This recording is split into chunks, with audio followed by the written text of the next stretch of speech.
Hello friends, welcome back to my channel. তো বন্ধুরা, finally আমরা এখন কথা বলবো দেবী চৌধুরানীর টিজারটা নিয়ে। আমি জানি যে টিজারটা অনেকদিন আগেই, মানে কিছুদিন আগেই মুক্তি পেয়েছে, বাট রিভিউ করা হয়নি, সময় হয়ে ওঠেনি। ফাইনালি আমরা কথা বলবো এই টিজারটা নিয়ে। তো কেমন লাগলো দেবী চৌধুরানীর টিজারটা নিয়ে? দেখো, প্রথমত তোমরা সকলেই জানো যে এবারে দুর্গাপুজোতে তিনটে বড় ছবি রিলিজ করছে, বিগেস্ট রিলিজ। প্রত্যেকটা ছবিরই কিন্তু টিজার এর মধ্যে ড্রপ করা হয়ে গেছে, এবং এই প্রত্যেকটা ছবির টিজার নিয়ে যদি আমি এক লাইনে রিভিউ করি, অসম্ভব দুর্ধর্ষ। সত্যি বলতে এবারের দুর্গাপুজোটা মনে রাখার মতো হতে চলেছে, হিস্টোরিক হতে চলেছে আর কি বাংলা ছবির জন্য। এবারের পুজোর লড়াইটা জাস্ট জমে যাবে এবং দেখার মতো হবে। পাশাপাশি তোমাদেরকে এটা বলে রাখি যে প্রত্যেকটা ছবি নিয়ে কিন্তু হাইপটা একদম বরাবরই রয়েছে, কম বেশি কিন্তু একদমই নেই।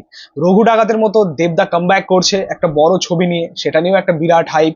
ঠিক আছে, প্রসেনজিৎ চ্যাটার্জি তার সেই পুরনো অবতারে ফিরছে, অ্যাকশন অবতারে ফিরছে, সেই ছবিটা নিয়েও আলাদাই হাইপ রয়েছে। পাশাপাশি রক্তবীজ 2, রক্তবীজের সিকুয়েল আমরা পেতে চলেছি, উইন্ডোজ প্রোডাকশন হাউসের ছবি, সেটা নিয়েও কিন্তু হাইপ রয়েছে। তো এই প্রত্যেকটা ছবি নিয়ে হাইপ একদম বরাবর রয়েছে।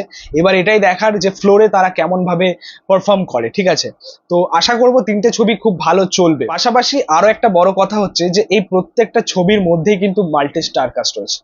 দেবের রঘু ডাকাতে দেবদা রয়েছে, অনির্বাণ রয়েছে, ঠিক আছে, ইদিকা পাল রয়েছে, ওম রয়েছে, রক্তবীজ 2-তে আবির রয়েছে, মিমি রয়েছে, অঙ্কুশ রয়েছে। হ্যাঁ, দেবী চৌধুরানীতে শ্রাবন্তী চ্যাটার্জি, বুম্বাদা এবং আমাদের অর্জুন চক্রবর্তী, দর্শনা।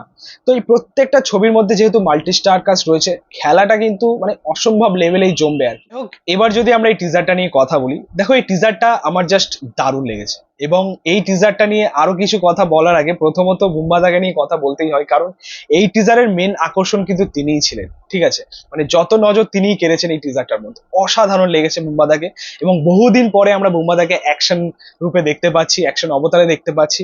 আমরা চাই যে বুম্বাদা একটা অ্যাকশন রূপে একটা স্ট্যান্ড অ্যালোন কাজ নিয়ে আসুন। সেটা কবে হয় সেটাই হচ্ছে দেখার। এটা যেহেতু শ্রাবন্তী চ্যাটার্জির ছবি, যেখানে আমরা ভবানী পাঠকের চরিত্রে অবশ্যই একটা গুরুত্বপূর্ণ চরিত্রে দেখতে পাবো বুম্বাদাকে, কিন্তু এই যে অ্যাকশন অবতারে তাকে দেখতে পাচ্ছি বা তিনি যে টিজারে অ্যাকশন করছেন, এটা সত্যি খুব ভালো লাগছে। মন থেকে একটা ভালো লাগা আসছে, একটা এক্সাইটমেন্ট তৈরি হচ্ছে। ঠিক আছে, বুম্বাদাকে এরকম অবতারে দেখে বেশ ভালো লাগছে। এবং অ্যাকচুয়ালি ভবানী পাঠকের লুকে বুম্বাদাকে কিন্তু দারুণ মানিয়েছে, জাস্ট দারুণ মানিয়েছে। ঠিক আছে, এবং তিলক পরা, ওরকম বড় বড় দাড়ি, এবং সেই অবস্থায় তিনি অ্যাকশন করছেন হাতে তীর তরবারি নিয়ে, জাস্ট মারাত্মক লাগছে সিরিয়াসলি। এবং এই গোটা ছবিটার মধ্যে তার কাজ দেখার অপেক্ষায়, মানে এখনো অব্দি মানে সেই এক্সাইটমেন্টটা যেন আরো বেড়েই গেছে আর কি বুম্বাদাকে দেখে।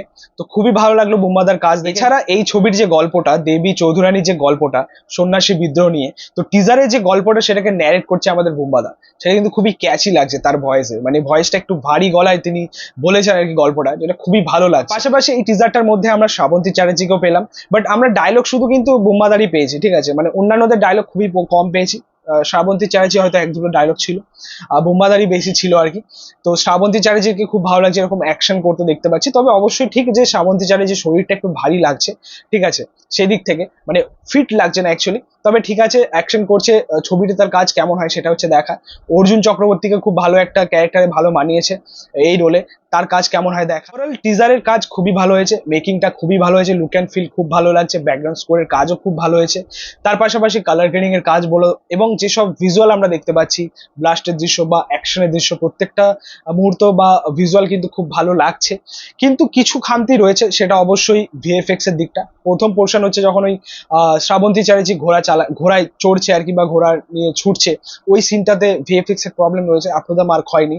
এবং একটা পোর্শন ছিল যেখানে তারা নদীর মধ্যে দিয়ে নৌকা নিয়ে আসছে, ওই সিনটাতেও যে জলের দৃশ্যটা, ওটা খুব একটা মানে ভিএফএক্স এর কাজটা অতটাও রিয়েলিস্টিক লাগছে না।